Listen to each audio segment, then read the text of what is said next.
Let's take a detailed look at the situation surrounding Dro Fernández and why the current signs suggest his future at Barcelona is becoming increasingly uncertain. A key moment came recently in the Copa del Rey. This is traditionally the competition where young players are rotated in, but instead, Hansi Flick named a strong starting 11 versus Racing Santander, and Dro Fernández was not part of it. That decision is important. It suggests that, at least for now, Flick is prioritizing stability and experience over rotation, even in domestic cup matches. If the Copa del Rey is not being used as a development pathway, then the opportunities elsewhere become very limited. League matches are high pressure, European fixtures demand complete trust, and training performances alone rarely translate into minutes without rotation competitions acting as a bridge. Looking at the numbers helps explain the situation further.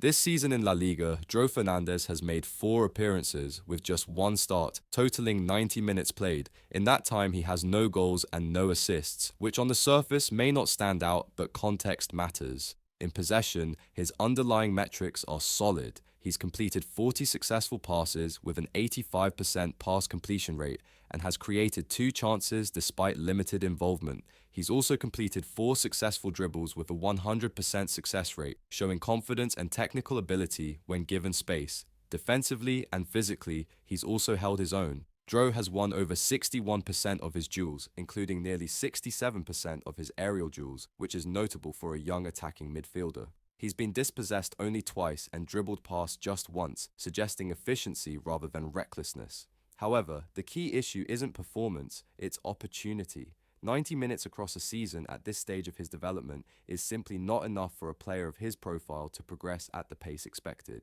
This brings us to the transfer rumours, particularly the discussion around his €6 million release clause. There has been talk that Dro could pay this clause himself, but in reality, that scenario is extremely unlikely. At professional level, release clauses are almost always activated by the signing club, either directly or through a structured agreement. Players very rarely self-fund their exits. What is far more realistic is that clubs elsewhere see an opportunity. Away from FC Barcelona, Dro Fernández would likely receive 2 things Barcelona currently cannot guarantee: regular first-team minutes and a significantly higher salary.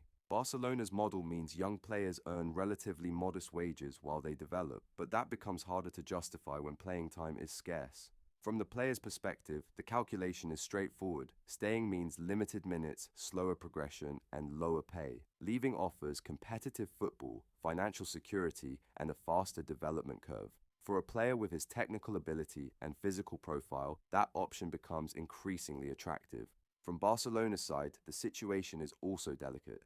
Losing another academy talent is never ideal, but if the pathway is blocked and the player is unwilling to stagnate, the club may have little leverage, especially with a fixed release clause in place. When you combine the lack of rotation, the minimal minutes, the competitive squad, and the financial realities, the picture becomes clearer. This is not a case of impatience or poor performance. It's a structural issue driven by opportunity and squad hierarchy. At this point, Dro Fernández's situation looks far more like a potential exit than a long-term integration plan. Unless his role changes quickly, the likelihood of a move triggered by an external club rather than the player himself continues to grow. This is a developing story, but the signals are already there. Limited minutes, strong competition, and a release clause create a scenario where Barcelona may struggle to retain a player whose next step likely lies elsewhere.